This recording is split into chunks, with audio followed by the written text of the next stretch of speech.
Bonjour à toutes et à tous. Aujourd'hui, on corrige un devoir maison qui portait sur les révisions de première, de suite arithmétique et suite géométrique. Donc c'est un devoir maison pour des élèves de terminale spécialité maths, mais qui permet de réviser ce que c'est qu'une suite arithmétique, une suite géométrique, puisque dans le prochain chapitre, on abordera les limites de suite, donc c'est vraiment essentiel d'avoir ça en tête, parce que la plupart du temps, dans les exercices sur les suites, on fait appel aux suites arithmétiques et aux suites géométriques. Pas toujours, mais bon, ça peut arriver. Alors, premièrement, sur les suites arithmétiques, quelle est la définition d'une suite arithmétique? Eh bien, donc, on va l'écrire clairement. Une suite est dite arithmétique. Alors, déjà, on commence bien. On va lui donner un petit nom. Donc, une suite UN. Donc, je vous rappelle que quand vous nommez une suite, vous l'écrivez entre parenthèses. Donc, une suite UN est dite arithmétique. Arithmétique. Lorsque, pour tout entier naturel n, donc pour tout n appartenant à un grand N, un plus 1, alors, lorsque, on va préciser, lorsqu'il existe, lorsqu'il existe un réel que l'on note généralement R comme raison, d'accord? Donc une suite UN est dite arithmétique lorsqu'il existe un réel R tel que, voilà, là ça sera mieux, pour tout entier naturel n, un plus 1 est égal à un plus ce nombre-là. Voilà. Donc ça, c'est la définition d'une suite arithmétique, et le nombre R s'appelle la raison. Donc là, c'est une deuxième définition, mais autant l'écrire ici. Voilà, ça ne fait pas partie de la définition d'une suite arithmétique, mais bon, autant le savoir. Voilà, donc un plus 1 égale un plus R. Alors, ici, j'ai supposé, comme j'ai mis pour tout n appartenant à un grand N, j'ai supposé que le premier terme, c'était U0, mais c'est pas forcément U0, donc ça peut être U1 ou U2, donc dans ce cas-là, on n'a pas forcément pour tout n appartenant à un grand N. Alors, par exemple, je sais pas, moi, si je prends une suite qui commence par 2, et puis ensuite, je vais avoir 5, et puis ensuite 8, et puis 11, et puis 14, etc. Donc on pourrait imaginer que cette suite-là est une suite arithmétique, puisque pour passer d'un terme au suivant, à chaque fois, je fais plus 3. Voilà.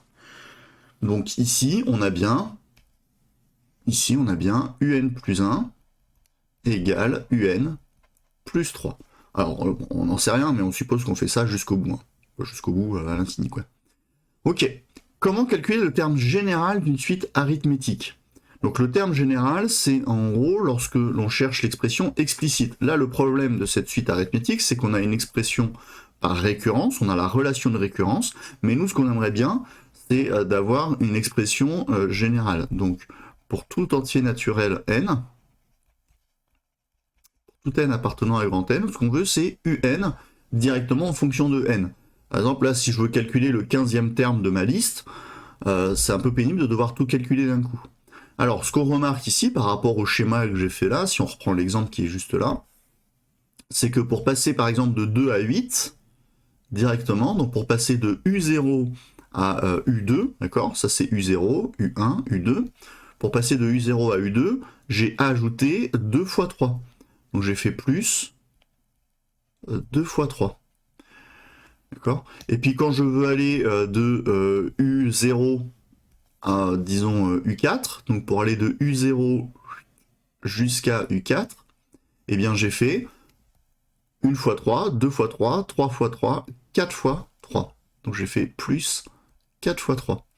Donc au final, pour les suites arithmétiques, un est égal à U0 plus n fois la raison. Voilà. Donc ça, c'est la formule du terme général. Maintenant, on peut essayer d'aller un tout petit peu plus loin. Imaginons qu'on ne commence pas à U0, imaginons qu'on commence à U1.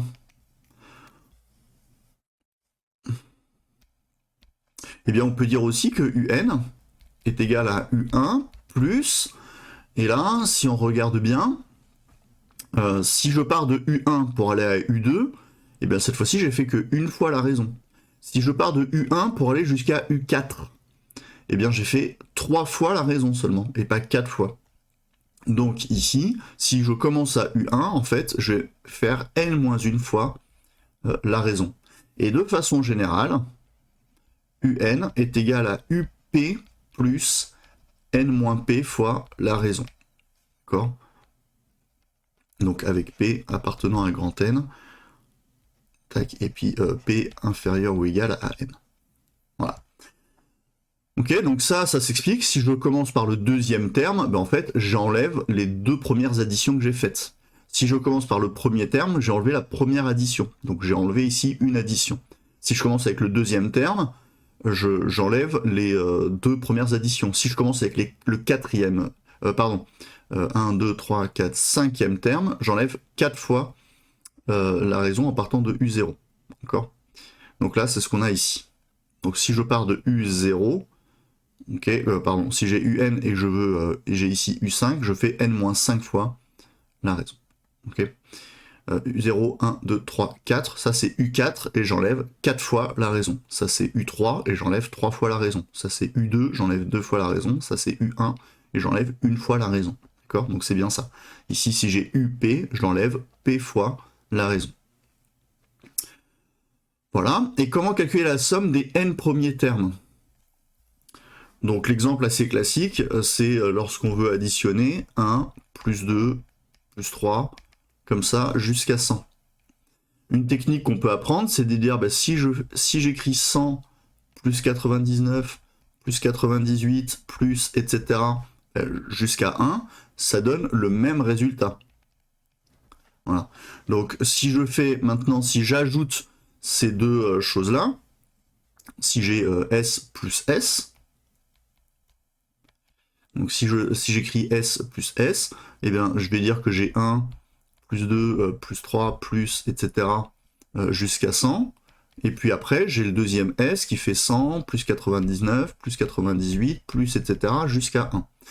Alors l'effet de l'écrire en colonne, c'est que cette addition-là, on peut très bien la faire colonne par colonne. On peut très bien faire 1 plus 100, 2 plus 99, 3 plus 98. Et justement, on remarque quelque chose quand on a ça. C'est-à-dire quand je fais 1 plus 100, 2 plus 99, 3 plus 98, et que je continue comme ça jusqu'à 100 plus 1, on remarque que tous ces termes-là, toutes ces sommes-là font la même chose. Elles font 101. Donc là, j'ai 101, 101, 101, etc. Donc 2S est égal à 101 fois quelque chose. Et combien de fois il y a le terme 101 ? Eh bien, comme il y a 100 nombres au départ dans mon addition, ce nombre-là, il est écrit 100 fois. Et donc, au final, le nombre S, il est égal à 101 fois 100 divisé par 2. Bon, et bien là, on peut avoir une formule plus générale. La petite démonstration que j'ai faite ici pour 100, en fait, on peut la faire pour n'importe quoi. Si j'additionne les n premiers termes, donc si UN est une suite arithmétique,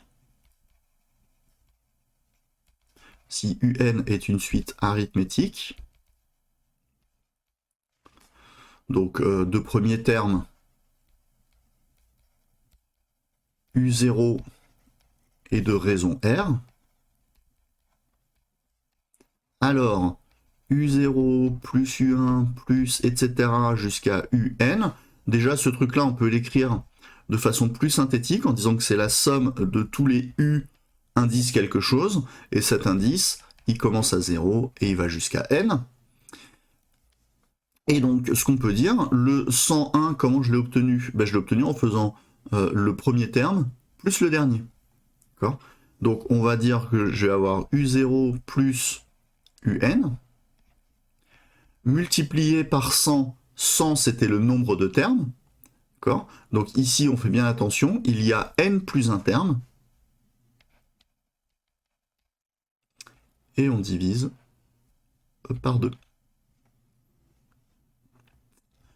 Voilà, donc on fait le premier plus le dernier, on multiplie par le nombre de termes, et on divise par 2. Et donc ça nous donne la somme des n premiers termes d'une suite arithmétique. Voilà, donc si vous vous rappelez de cet exemple-là, c'est voilà, c'est assez simple de s'en souvenir. Ok, on fait ça, U0 plus UN, on multiplie par le nombre de termes, et on divise par 2. Alors, on pourrait utiliser cette formule-là dans ce cas particulier-là, d'accord? C'est-à-dire qu'en particulier,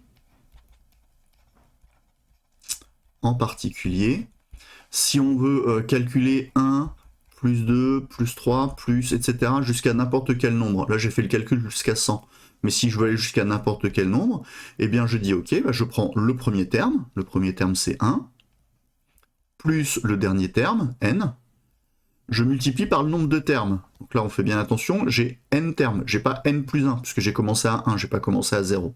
Donc j'ai exactement n termes, et je divise par 2. Voilà, alors souvent on l'écrit dans l'autre sens, on dit que c'est égal à n facteur de n plus 1 sur 2.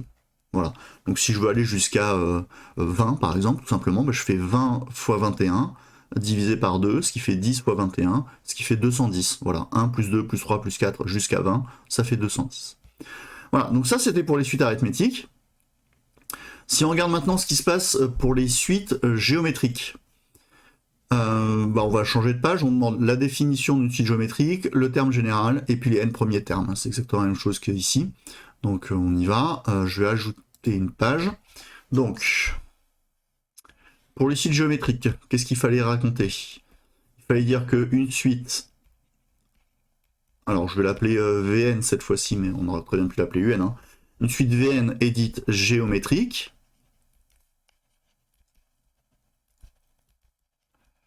Lorsqu'il existe un réel, donc là encore ça sera appelé, il sera appelé la raison, sauf que pour les suites géométriques, généralement on l'appelle Q ce réel. Donc lorsqu'il existe un réel Q, tel que, pour tout entier naturel n, Vn plus 1 égale Vn fois Q. Voilà, donc cette fois-ci on fait une multiplication. Alors, c'est le même principe que tout à l'heure. Je suppose qu'on commence avec n égale 0. C'est pour ça que j'ai mis grand N, mais en fait, on peut très bien commencer avec n égale 1, par exemple. Alors, un exemple, si je prends 3, et puis 6, 12, 24, 48, etc., etc., là, ça fait 96. Donc, ici, je fais x2. Je multiplie par 2, je multiplie par 2, je multiplie par 2, etc. Donc là, on a une suite géométrique dont le premier terme est égal à 3, et on peut dire que ici, Vn plus 1 est égal à Vn multiplié par 2. Donc on peut écrire d'ailleurs directement 2 fois Vn. Bon, ok, donc ça c'est très bien. Quel est son terme général? Donc même principe. Pour tout entier naturel n,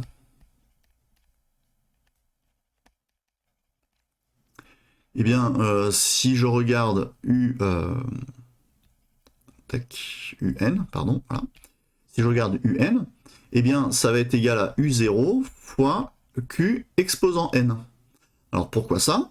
Ben parce que par exemple, pour aller de U0 jusqu'à U2, on voit que j'ai multiplié, j'ai fait x2, x2. Donc autrement dit, j'ai multiplié par 2 au carré. Pour aller jusqu'à celui-ci, là, je sais même pas c'est quel nom, on va regarder, mais j'ai multiplié par 2, par 2, par 2, par 2, par 2. J'ai multiplié par 2 puissance 5. Et si on regarde, ça c'est U0, U1, U2, U3, U4, U5.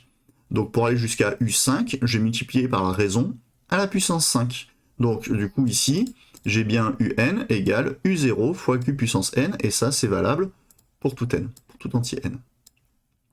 Comme tout à l'heure, on peut aller un petit peu plus loin. C'est-à-dire que si on commence à U1, eh ben, c'est-à-dire que si je commence ici, je vais avoir une multiplication en moins. Et donc si j'ai une multiplication en moins, j'ai Q exposant n-1. Et puis si je commence à n'importe quel entier P, UP fois Q exposant n-P. D'accord? Donc P est un entier évidemment. Et P est inférieur ou égal à n. Voilà, donc si je commence justement à U4, eh ben je vais retirer 1, 2, 3, 4 multiplications. Donc si je commence à U4, je vais avoir U4 fois Q exposant N-4. Et enfin, si je veux faire la somme des termes, donc par exemple ici, si je veux additionner tous ces termes-là, alors là, je ne vais pas donner l'explication, mais ce qu'on peut dire, c'est que si j'ai V0 plus V1 plus etc. jusqu'à Vn, donc en gros, si j'écris la somme des V indice I pour I allant de 0 jusqu'à N, eh bien on va dire que c'est égal au premier terme, V0, multiplié par 1 moins Q exposant N, plus 1, pardon, divisé par 1 moins Q. Et ici, évidemment, on précise que la raison doit être différente de 1. Alors cela dit, si on avait une raison égale à 1, ce ne serait pas utile d'utiliser cette formule, puisque si je prends fois 1, ben je vais avoir 3, 3 fois 1, 3, fois 1, 3, fois 1, 3, etc. Donc j'aurai que des 3. Donc si je fais la somme des termes, ben je vais avoir 3, plus 3, plus 3, plus 3, plus 3. Donc en gros, c'est le nombre de termes fois 3. Voilà. Donc il n'y a aucun intérêt à utiliser cette formule de toute façon pour Q égale 1. Bon, déjà, on ne peut pas, et puis ça sert à rien. Donc ici, je précise, on écrit ici toujours le premier terme, et ici, c'est le nombre de termes. Voilà. Avec un S, c'est encore mieux. Donc, dans mon exemple, j'ai commencé à 3, donc je vais faire donc 3 plus 6 plus 12 plus 48 plus 4, j'en ai oublié un, plus 24 plus 48 plus 96, plus 24 plus 48 plus 96, eh bien je fais le premier terme, je multiplie par 1 moins la raison, qui est égale à 2, exposant 1, 2, 3, 4, 5, 6, d'accord, il y a 6 termes, divisé par 1 moins 2. Donc ça fait 3 fois 1 moins 2 exposant 6, divisé par moins 1.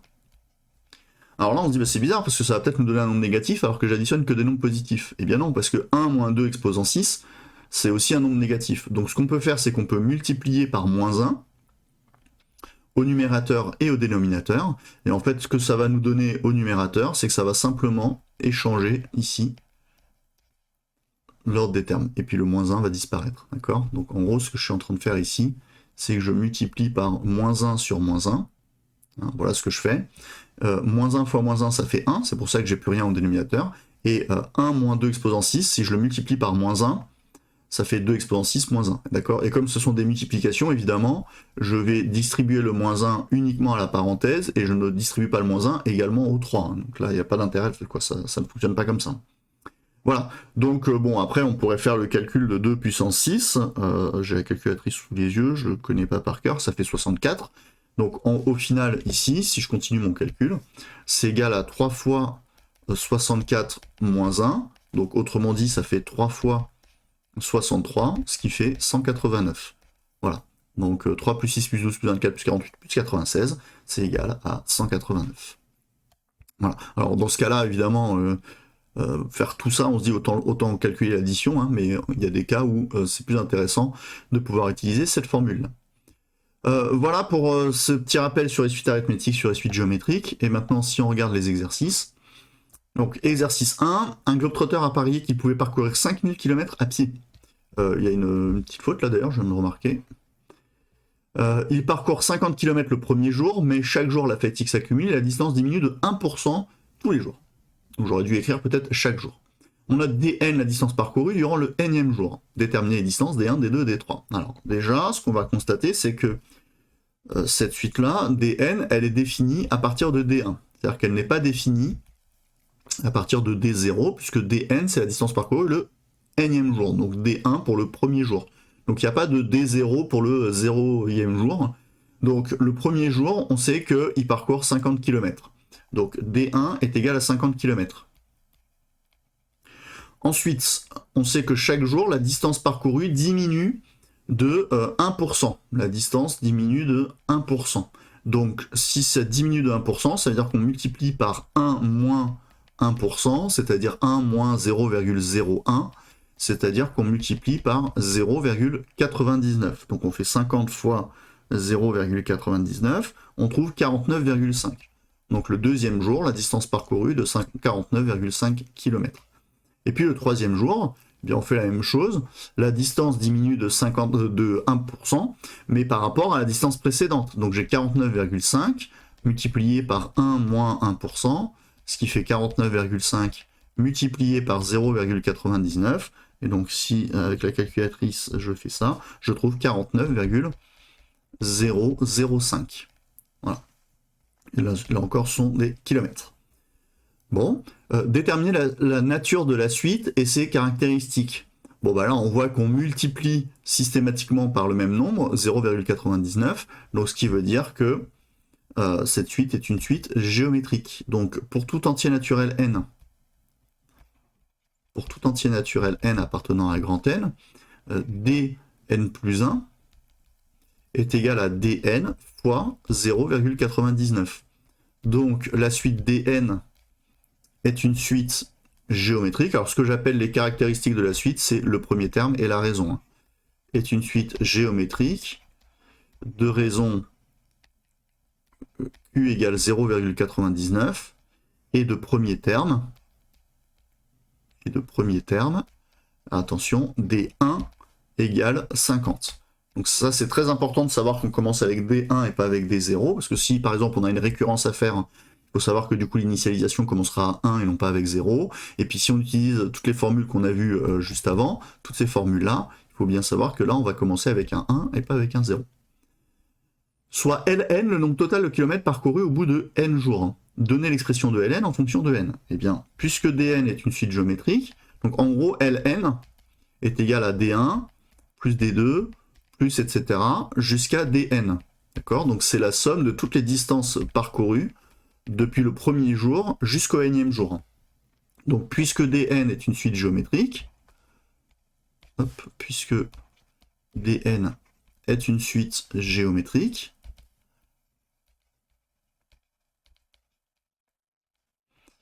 alors on va avoir Ln, c'est égal au premier terme, D1, multiplié par 1 moins la raison à la puissance n, plus, non, la puissance n, pardon, le nombre de termes. C'est toujours la puissance, le nombre de termes. Donc là, comme je suis parti de 1 et que j'arrive à n, j'ai n termes, divisé par 1 moins q. Alors là, on peut même préciser de raison q différent de 1. Bon. Donc hop, c'est égal, donc D1 c'est 50, multiplié par 1 moins 0,99 exposant n, divisé par 1 moins 0,99. Donc là, en gros, ça fait 0,001. Donc, ici, on a 50 divisé par 0,0... divisé par 1%, quoi, en gros. Hein. Voilà, je l'écris juste légèrement différemment. Et 50 divisé par 1 centième, c'est pareil que 50 fois 100. Donc, ça fait 5000 fois 1 moins 0,99 exposant n. Voilà, ça, c'est la distance parcourue. Et ici, le globe-trotteur peut-il réussir son pari? Et si oui, en combien de jours? Justifier. Mais en fait, la réponse ici, c'est non. Il ne peut pas réussir son pari. Je vais expliquer ici juste à côté. Ce que l'on sait, c'est que 0,99, c'est un nombre plus petit que 1. Donc, pour tout entier naturel n, 0,99 à la puissance n va être aussi plus petit que 1. D'accord? Si vous faites 0,99 fois 0,99, vous obtenez un nombre plus petit que 0,99. Je vous rappelle, hein, c'est une propriété que vous avez appris il y a longtemps hein, sur les multiplications. Quand vous multipliez par un nombre plus petit que 1, ben, le résultat que vous obtenez est plus petit que le nombre de départ. D'accord? Donc si j'ai x multiplié par un nombre plus petit que 1, 0, quelque chose, eh bien le résultat est plus petit que x. D'accord? Parce que tout simplement, si j'ai 0, quelque chose plus petit que 1, je multiplie par x à gauche et à droite. Alors là, je suppose que x est un nombre positif. Hein. Donc je multiplie à gauche et à droite par x et j'obtiens ça. Donc 0,99 multiplié par un nombre plus petit que 1, par 0,99, ça me donne bien un nombre plus petit que 0,99. Et ensuite, le résultat multiplié par 0,99, ça me donne toujours un nombre plus petit que le résultat. Donc en fait, je fais ça autant de fois que je veux, j'ai toujours un nombre plus petit que 1. Et donc, maintenant, si je mets le moins qui est ici, si je fais moins 0,99, moins 0,99 exposant n, ça va être plus grand que moins 1. D'accord? Cette fois-ci, je... Et donc, 1 moins 0,99 exposant n ça va être plus grand que 0, ça va être positif. Ok. Mais là, je tourne un petit peu en rond, c'est pas ça qui m'intéresse en fait. Excusez-moi. En fait, je suis parti dans mon délire, mais c'est pas du tout ça qui m'intéresse.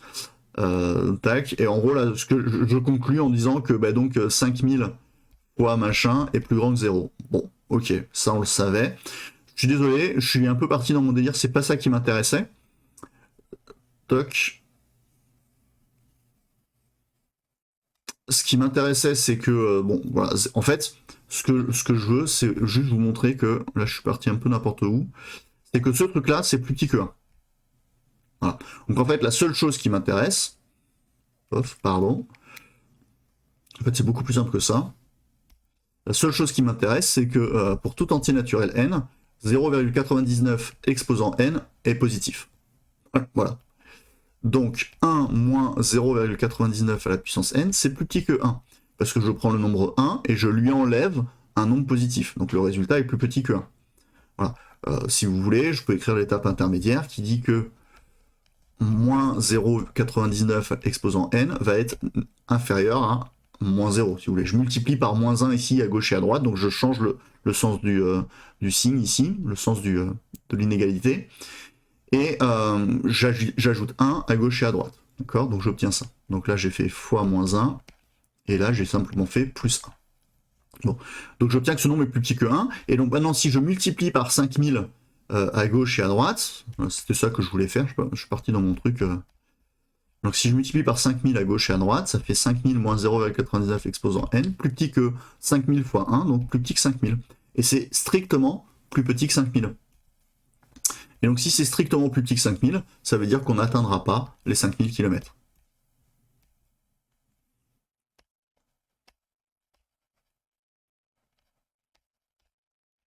Alors j'écris ça n'importe comment. Hop. Le globe-trotter. Je sais même plus comment on écrit ça. Oui, c'est ça. Un T puis 2T. Le globe-trotter ne réussira pas son pari. Voilà. Ne réussira pas son pari.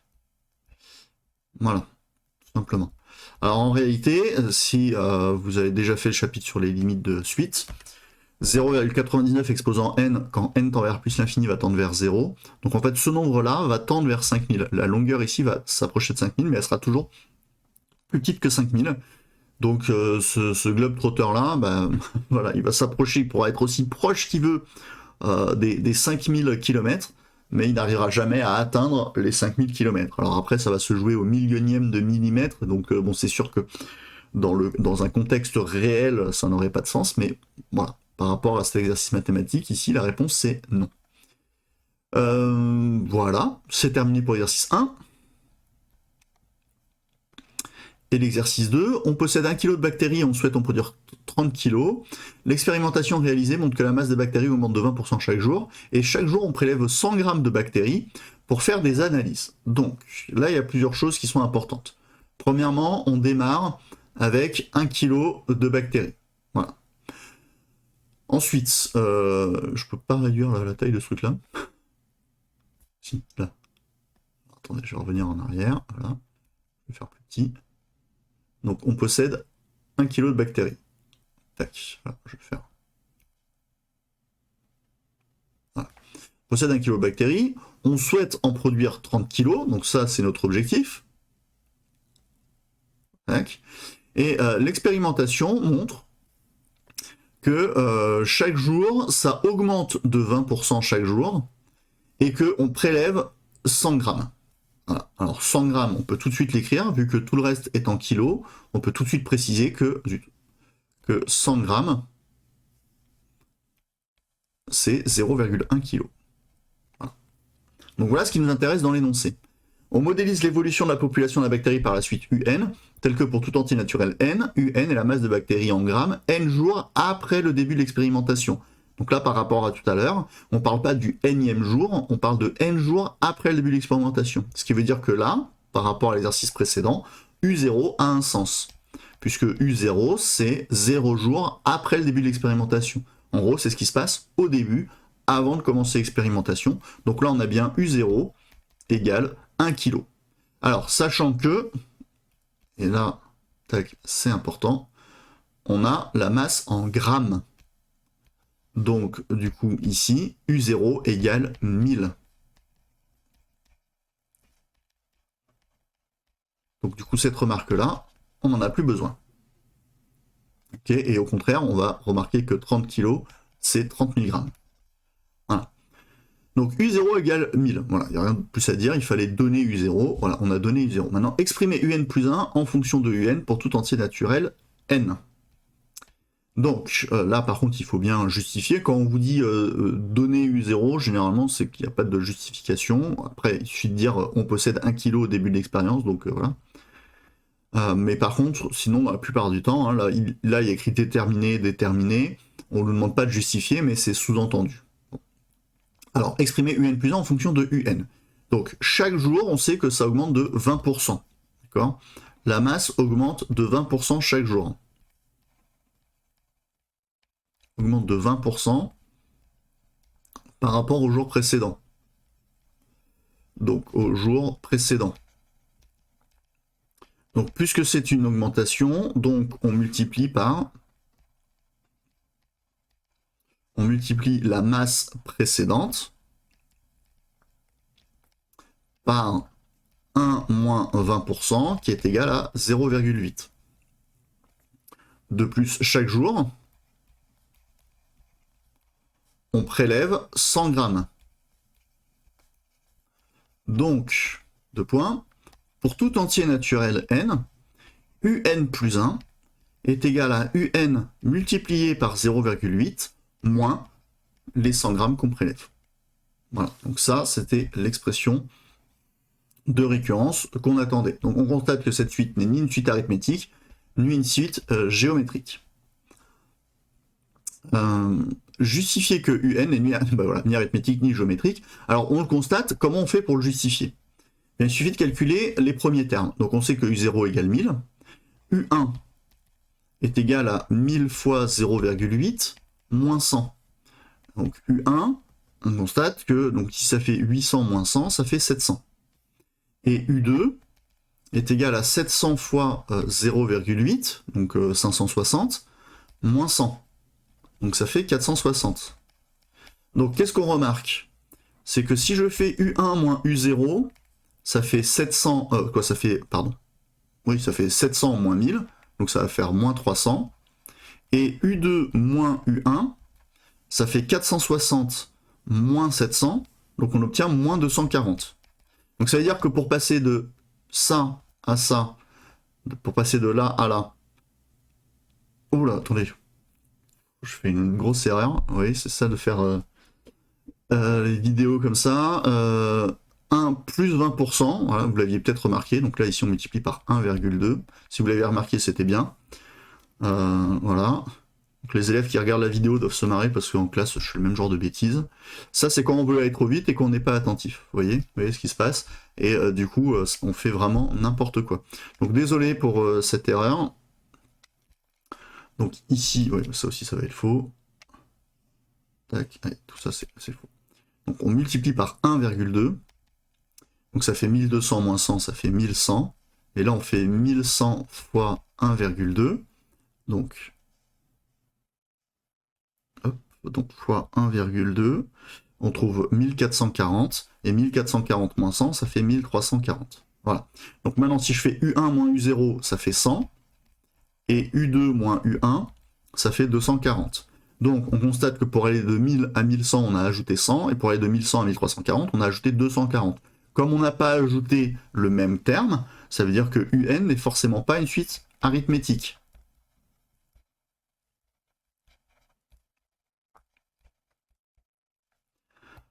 Bon.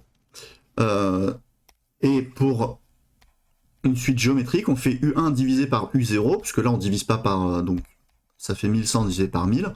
Je divise pas par 0, donc je peux le faire hein, sans problème. 1100 divisé par 1000, ça fait 1,1. Oui.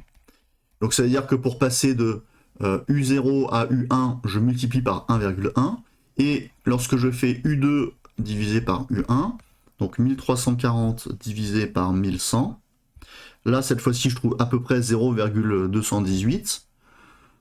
Environ, pardon, 1,218. Donc c'est pas une valeur exacte, mais peu importe, ce qui m'intéresse, c'est que ça fait pas 1,1. Donc ça ne peut pas être non plus une suite géométrique.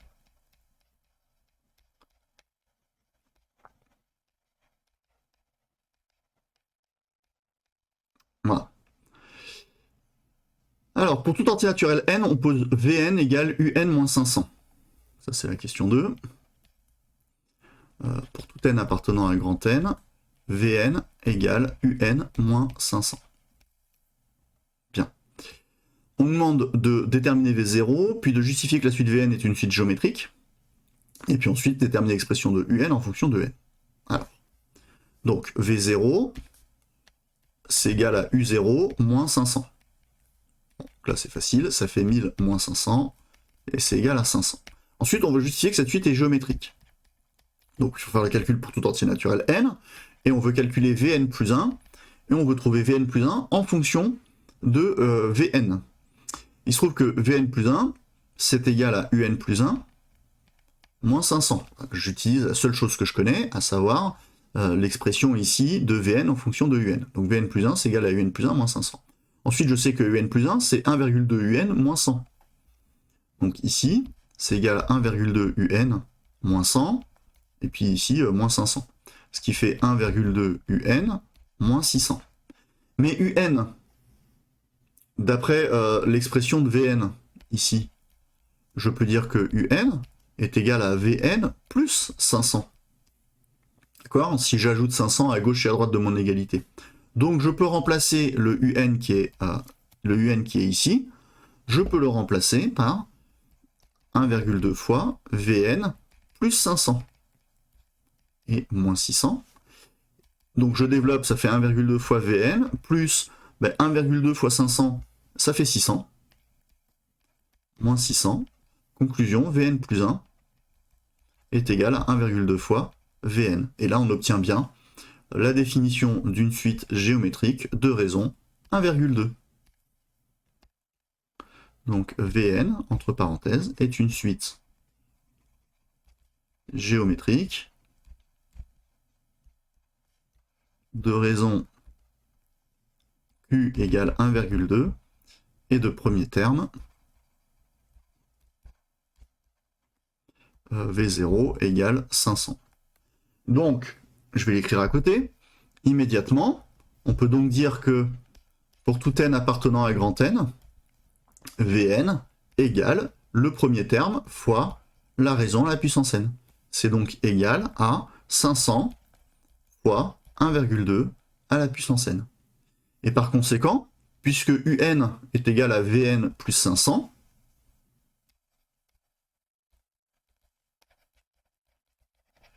donc on a Un qui est égal à Vn plus 500, donc Un est égal à 500 fois 1,2 exposant n plus 500. On pourrait éventuellement factoriser par 500, mais bon, il n'y a pas trop d'intérêt. Hop, voilà. Donc ça, c'était pour la question B. Et à l'aide de la calculatrice, déterminer au bout de combien de jours après l'expérimentation, la production souhaitée sera atteinte. Alors j'ai ici la calculatrice. Donc ce qu'on peut faire, c'est aller directement dans le mode suite. Voilà, donc selon la calculatrice que vous avez, ça peut changer. Donc je vais ajouter une suite. Là, j'ai l'expression de la suite explicite. Je pourrais très bien utiliser la suite définie par récurrence. D'accord?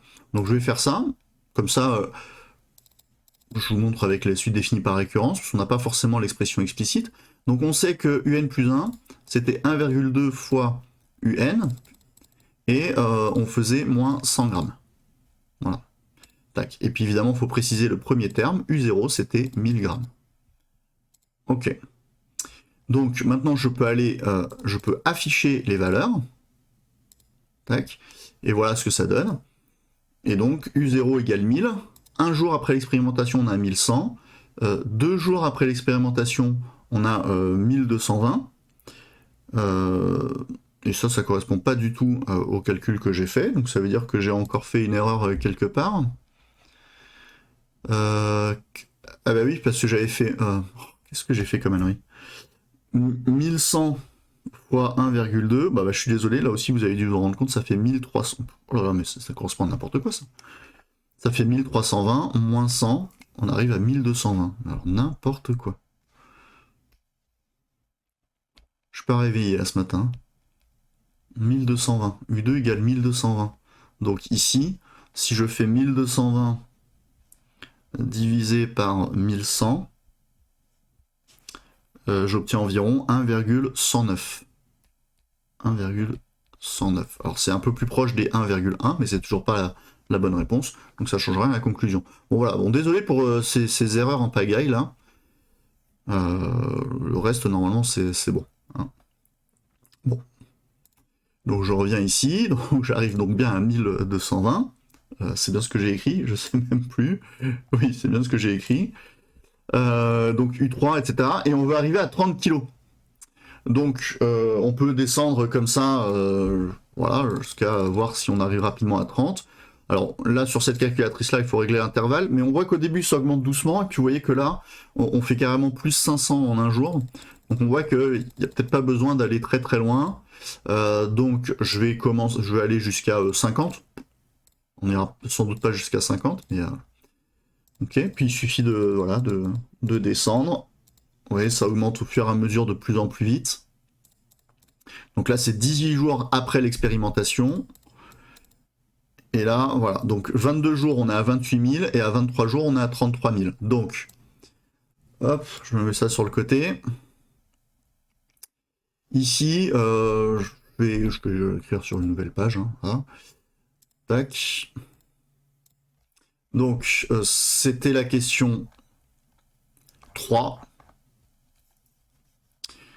Donc, question 3. D'après la calculatrice,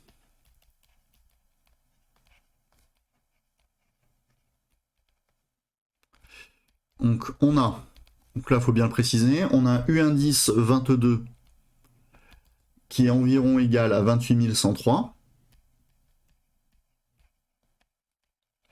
et U23 qui est environ égal à 33 623,24 si on arrondit correctement.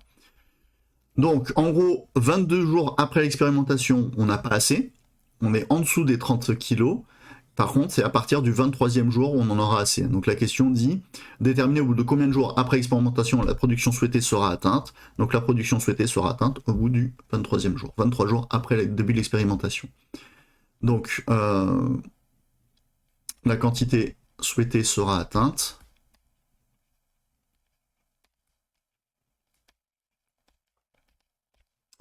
« 23 jours après le début de l'expérimentation. »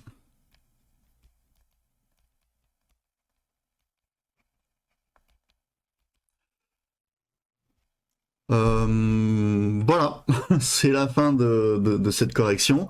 Bon, je suis désolé pour les erreurs, voilà, ça arrive quand on n'est pas très concentré. Là, bon, je suis obligé de parler en même temps que d'expliquer.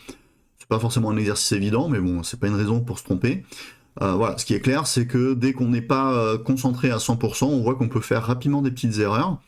Alors celle-ci n'aurait pas coûté très cher. Par contre, celle-ci aurait été vraiment très pénalisante par rapport à la suite de l'exercice. D'accord. Donc là, il faut bien faire attention. Voilà, faut faire attention. pas d'autre chose à dire. Bon, si vous avez des questions, n'hésitez pas à les poser en commentaire, en classe, etc., etc. Merci à tous d'avoir regardé. Je m'excuse, je vous prie de m'excuser même pour toutes ces erreurs à nouveau. Et puis à très bientôt. Au revoir.